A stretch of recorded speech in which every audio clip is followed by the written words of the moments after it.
Good morning, everybody. Good morning, sir. Clap once. Clap twice. Okay. सबसे पहले मैं ये बताना चाहूँगा, जैसे कि सर ने अभी सेकेंडली चेंज करने के लिए मैं माइक्रो प्रोसेसर के ऊपर मुझे प्रेजेंटेशन देना था, लेकिन मैं हेल्थ एंड सेफ्टी के ऊपर प्रिवेंटिव मेंटेनेंस के ऊपर देने जा रहा हूँ। ओके, तो आज का टॉपिक है preventive maintenance and health and safety के अंतर्गत दिया जाता है। तो how to prevent your computer I will describe.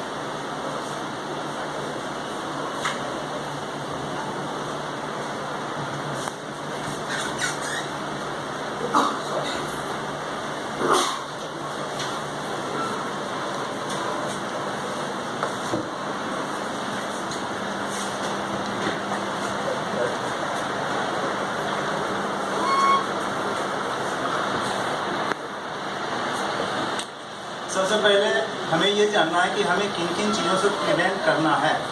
First of all आपने देखा होगा ज़्यादातर बच्चे का पाला किस चीज़ से पड़ता है? कंप्यूटर से। जैसे कि सर ने अभी मतलब डिस्क्लोज किया था कि कंप्यूटर छूने के बाद हमें क्या होता है, थोड़ा सा शौक तो जरूर लगता है। कभी आपने सोचा ये शौक क्यों लगता है? क्या चीज़ हमारे यहाँ कमी है जिसकी वजह से हमें शौक लगती है? तो सबसे पहले देखिए, अगर शौक लगता होगा कंप्यूटर में तो सबसे पहले आपको मल्टीमीटर यूज करने के लिए आना चाहिए। जितने भी आप मतलब आपके इंस्टीट्यूट या जहाँ पर भी आप काम करते हैं, लगभग जितने भी ट्रेनर हैं सबको ये मालूम होना चाहिए कि multimeter, how to use multimeter. सबसे पहले क्या करना चाहिए, आपके पास देखेंगे कि एक 3.3 प्लग होता है, उसमें 3 पिन रहते हैं। ओके, तो आपको ये पता है कि कौन सा पॉइंट किस चीज़ के लिए होता है? एनीबॉडी? No sir. देखिए मैं बताता हूँ। सबसे पहले जो होता है इधर वाला होता है आपका राइट साइड में, हमेशा देखिएगा राइट साइड में लाइव होता है। इसके लिए हम एल इंडिकेट करते हैं, LIV लाइव। और इसको बोलते हैं न्यूट्रल, इसको N से इंडिकेट करते हैं। और बीच वाला क्या होता है? अर्थ, इसको E से इंडिकेट करते हैं। अच्छा, how many all of you जो कि मल्टीमीटर यूज करना जानते हैं? Any of one? कोई? नहीं। तो सबसे पहले देखिए मैं बताता हूँ, मल्टीमीटर यूज करने के लिए सबसे पहले क्या होना चाहिए, उसमें 2 प्रोब होते हैं। एक होता है रेड कलर का और एक होता है ब्लैक कलर का। तो दोनों को क्या होता है, कभी देखा नहीं है, दिखा सकते हैं? Yes sir. मल्टीमीटर क्या होता है, दिखा सकते हैं कैसे? मल्टीमीटर अभी तो अवेलेबल नहीं है, लेकिन सर मैं नेक्स्ट सेशन में आपको मैं मल्टीमीटर लेके आकर भी दिखाता हूँ। ठीक है, डायग्राम के थ्रू मैं दिखा सकता हूँ। This is live diagram, you can see here.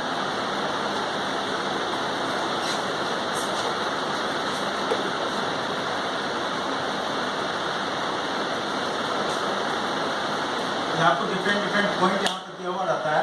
सबसे पहले देखिएगा, इसमें 2 प्रोब डालते हैं। एक प्रोब हमारा होता है कॉमन के लिए, इसके लिए C लिखा रहता है, ठीक है। और एक प्रोब जो होता है यहाँ पर हम डालते हैं, जिसमें हम लैब वगैरह जो चीज़ टेस्ट करते हैं उसके लिए हम लोग डालते हैं, ठीक है। इसमें 2 प्रोब आता है। आप इसमें क्या कीजिएगा, ये वायर के अंदर जो है ना आपका एक नीडल टाइप का रहेगा, इसको आप यहाँ डालिए।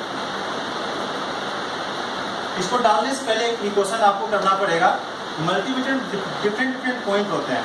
सबसे पहला पॉइंट आप देखिएगा, उसमें एक रेसिस्टेंस का रेंज रहता है, जहाँ पर रेसिस्टेंस वगैरह चेक करते हैं। जैसे मान लीजिए कोई किसी का वैल्यू, मुझे रेसिस्टेंस कितना लेना है, उसके लिए हमें रेंज डिसाइड करना पड़ता है।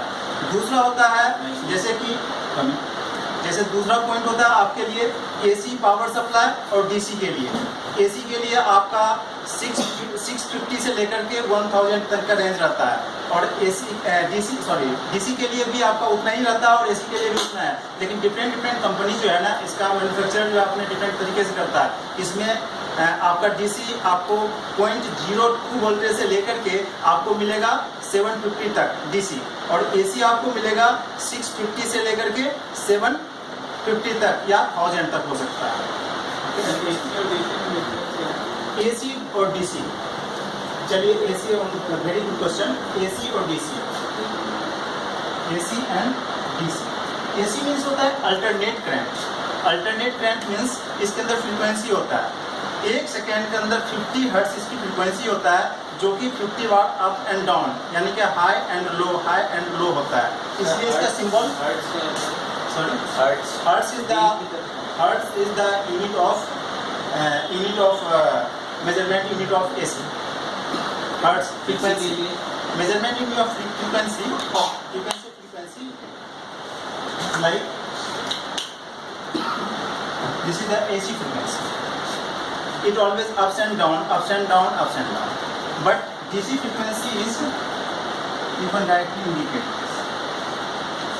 This is 220. First of all, we have to select the range of AC or DC. We have to check DC or AC. First of all, decide. What is the difference between AC and DC? AC means alternate current. It has frequency, but DC has low frequency. It is a straight. Sir आप ये कैसे समझेंगे कि कहाँ AC use करना है कहाँ DC use करना है? आपके घरों के अंदर जो पावर सप्लाई आता है वो आपका AC होता है, और जो हमारे जितने भी इलेक्ट्रॉनिक डिवाइस है, इवन कंप्यूटर के अंदर जितने भी डिवाइसेस काम करते हैं, इवन अब आपका मोबाइल भी DC पे काम करता है, कभी AC पे नहीं काम करता।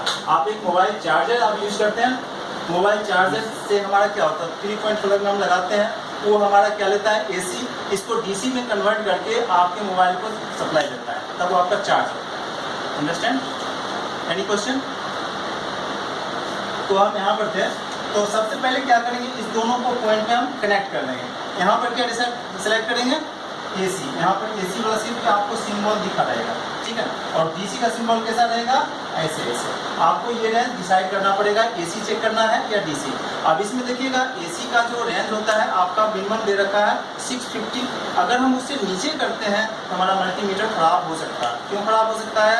क्योंकि हमारे घरों के अंदर कितना वोल्टेज होता है, हाउ मेनी वोल्टेज, 240, एवरेज 230 मान लीजिए, 230 वोल्टेज आता है, और कई बार मल्टीमीटर में आपका 200 का रेंज दिया रहता है। इसलिए प्रिकॉशन है कि इसमें सेलेक्ट करने से पहले आप डिसाइड कर ले कि हमारे घर में कितना सप्लाई है। वो कैसे पता लगेगा सर? हैं? पता कैसे लगेगा घर पे कितना? ये आपके घर में एक जानिए स्टैंडर्ड है, इंडियन स्टैंडर्ड है, 230 वोल्टेज AC आएगा ही आएगा। ये स्टैंडर्ड आपको मालूम होना चाहिए। जितने भी डिवाइसेज आप यूज़ करते हैं उसके अंदर लिखा रहता है AC 230 एंड 50 हर्ट्ज लिखा रहता है। लेकिन सर अगर हम 2 जगह से लाइट लेते हैं तो लोग कहते हैं 440 हो जाएगा। 440 हो जाएगा, 2 फेज अगर डिफरेंट फेज आप इस्तेमाल करते हैं ना, 440 हो जाएगा। एवरेज हालांकि 230 होता है, तो फिर 460 होना चाहिए। 460 नहीं होता है। एवरेज में पता ना, इंडिया का स्टैंडर्ड जो है ना, इंडिया का स्टैंडर्ड जो चलता है 220 और 2, हालांकि स्टैंडर्ड आपका 230 का लिया गया है, लेकिन लोग नॉर्मली काउंट करते हैं 220 वोल्टेज, कहते हैं 440 का फेज आ गया, 2 फेज आप लेते हैं 440 का आता है, लेकिन घरों के अंदर 440 का सप्लाई नहीं होता। 3 फेज वायरिंग लगाता है ना, 3 फेज वायरिंग में भी तो 440 वोल्टेज आता है। 3 फेज का मतलब समझते हैं, यानी 2 फेज लाइव का और 1 फेज न्यूट्रल का होता है। ये घर के अंदर कभी सप्लाई नहीं होता, याद रखिएगा इस चीज़ को। ऑलवेज ये फैक्ट्री के अंदर होता तो है, घर जहाँ में पर अगर AC लगाएं तो 3 फेज ले सकते हैं ना? नहीं ले सकते, नॉट अलाउड। आपको गवर्नमेंट परमिशन नहीं देगी 3 फेज लेने की। तो 4 AC लगा। आपको कॉमर्शियल होना चाहिए, सबसे पहली बात है कॉमर्शियल होना चाहिए, क्योंकि घर के अंदर हमारा रिक्वायरमेंट है कितने का, 230 वोल्टेज AC का, इसलिए 1 फेज से ही आपका काम चल जाएगा, 2 फेज आप नहीं ले सकते हैं। ये फैक्ट्री में आप जाइए, कहीं भी आप इंडस्ट्रियल एरिया में चले जाइए, 2 फेज आप ले सकते हैं। अगर लोड ज़्यादा होगा करते तो कितना भी लोड ले लीजिए, आपके पास सफिशिएंट है इतना।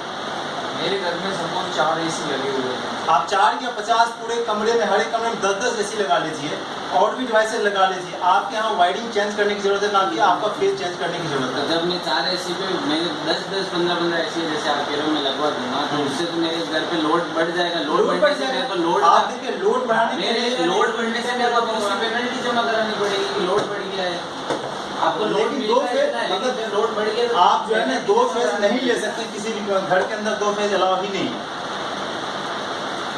समझ गए, 2 फेज अलाउ ही नहीं है। डोमेस्टिक के लिए आप ले देखिए, सकते हैं। बिल्कुल ले सकते हैं, लेकिन मैं आपको बता रहा हूँ 50%, जब आप डोमेस्टिक अप्लाई करते हैं घर के लिए, हमेशा आप अप्लाई करते हैं डोमेस्टिक, लिखा रहता है डोमेस्टिक। आप किसी फैक्ट्री में काम करते हैं तो वहाँ पर लिखा रहता है कॉमर्शियल।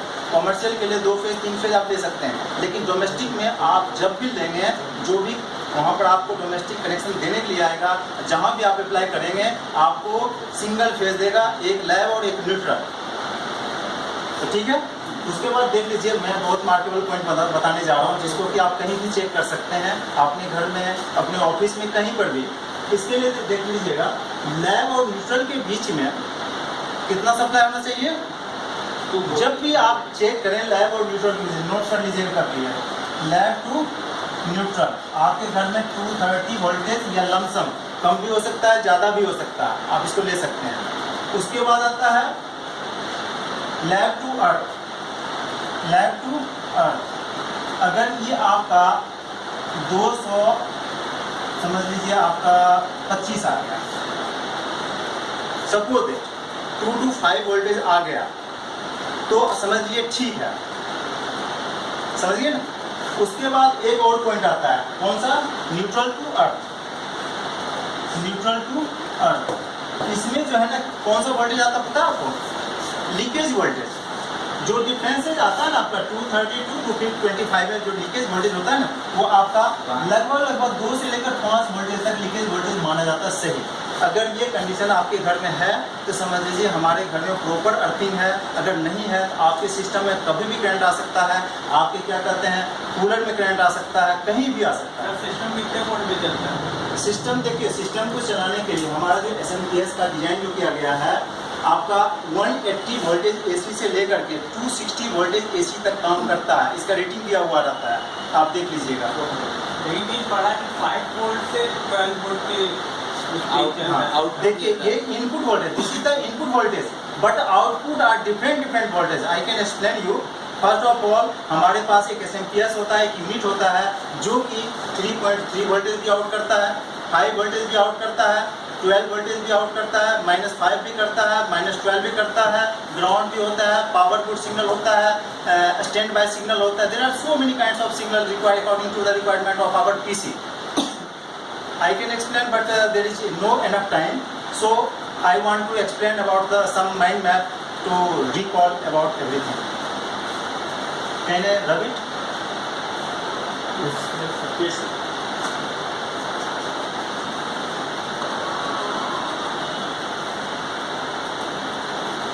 तो एक नया चीज़ मैं बताने जा रहा हूँ, माइंड मैप। हालांकि आप लोगों ने उसमें देखा होगा, आपने रूटीन जॉब कर दिया होगा शेड्यूल में। माइंड मैप, सबसे पहले ये बताइए आज का टॉपिक क्या था मेरा? Health and safety. देखिए कभी भी आप अगर माइंड मैप बनाने के लिए अगर सोचेंगे या बच्चों को देना चाहें तो वेरी गुड। इसके लिए क्या करना पड़ेगा, A4 साइज का एक शीट लीजिए, उसको हॉरिजॉन्टल यानी लैंडस्केप में इसको रखिए और एक सेंट्रल आइडिया सोचिए। This is the suppose that this is central idea. आप इसको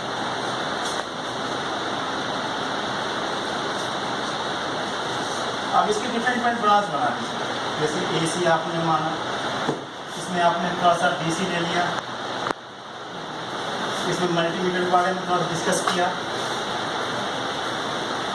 इसी तरह जितने भी टॉपिक आपने क्वेश्चनिंग भी किया, आपने क्वेश्चन भी आपने किया। इस तरह से आप सेंट्रल आइडिया लेकर डिफरेंट पार्ट में, अगर AC में आपने लिया तो इसमें कैसे क्या क्या आपने नापा, AC में कितना वोल्टेज नापा, इसको सब ब्रांच में डिसाइड कर सकते हैं। और इसको डिसाइड करने के बाद इसको माइंड मैप के जरिए जो रिकॉल कर सकते हैं। और ये बच्चों के लिए सबसे बेस्ट तरीका है। विगत में 15-16 साल से इसको रिवाइज करके, यानी क्लास सेशन खत्म करने के बाद लास्ट में 5 से 10 मिनट इसको हम लेते हैं और लास्ट में माइंड मैप के द्वारा हम इसको रिकॉल करवा देते हैं बच्चों को। क्यों क्या है, क्योंकि जो हम सुनते हैं, मेगा 2 मिनट एक्स्ट्रा ले सकता हूँ। मैं 4 रूल वॉक का इसको बताना चाहता हूँ। 4 rules not related to this topic. आपके पीछे ऑर्बिटल होगा नहीं, तो सब बहुत अच्छा चीज़ है। चलो बाद में बता दूँगा। चलो ठीक है, बाद में बता दूँगा। तो इसके लिए देखिए, ओके।